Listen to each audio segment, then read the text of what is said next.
Hi, I'm Dr. Madhuri. Sitting next to me is one of my follow-ups. He's a little boy, 6 years old now, who had presented with frequent seizures, delayed development, and an unrecognized epileptic encephalopathy. So when he came to me, we diagnosed him with something called as infantile spasms or West syndrome, and we started him on the right treatment after the diagnosis. We did a genetic workup for him as well, and we optimized his medications.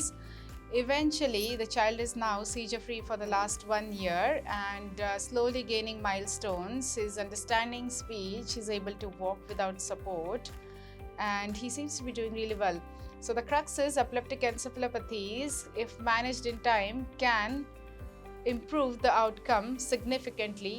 However, if you miss the diagnosis, they can be quite debilitating.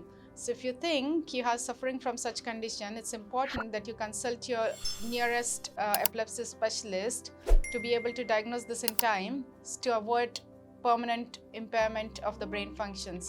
Thank you. నమస్కారం అండి, నా పేరు కృష్ణంరాజు. మేము కోదాడ నుంచి వచ్చాము. ఇక్కడ మా బాబు పేరు వచ్చేసి రోహిత్ వర్ధన్.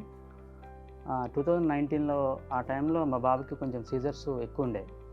ఆ టైంలో ఇక్కడ అపోలో హాస్పిటల్లో అంటే బాగా ఎక్స్పర్ట్స్ డాక్టర్స్ ఉన్నారనేసి ఆన్లైన్లో సెర్చ్ చేయడం జరిగింది.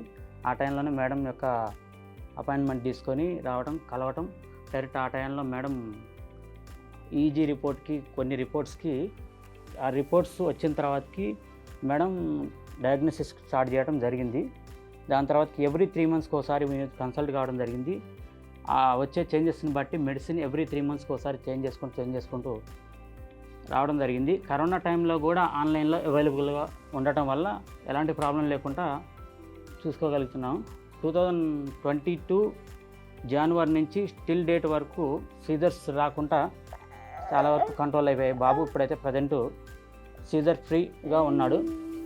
దాంతోపాటే మెడిసిన్స్ ఇవన్నీ కూడా ఎప్పటికప్పుడు కొంచెం కంట్రోల్ చేసుకుంటూ తగ్గించుకుంటూ రావడం జరిగింది. ఎప్పుడు వచ్చినా కానీ అపోలో హాస్పిటల్లో అన్ని ఫెసిలిటీస్, డాక్టర్ కన్సల్టేషన్ కానించి ప్రతి ఒక్క టెస్ట్ కూడా ఈజీగా జరగటం, దాంతోపాటే ప్రాసెసింగ్ కూడా ఇమీడియట్గా కంప్లీట్ కావడం, దాంతోపాటు కొన్ని వీడియో ఈజీలైన ఏదో రిపోర్ట్ అయినా కానీ ఇమీడియట్గా చేయించడం, ఇంకేమైనా హయ్యర్ లెవెల్లో కన్సల్టేషన్ లాంటివి సంబంధించినవి కూడా మాకు సపోర్టింగ్ చేయడం జరుగుతుంది. Thank you doctor Madhuri Kilari madam, and thank you to Apollo hospital.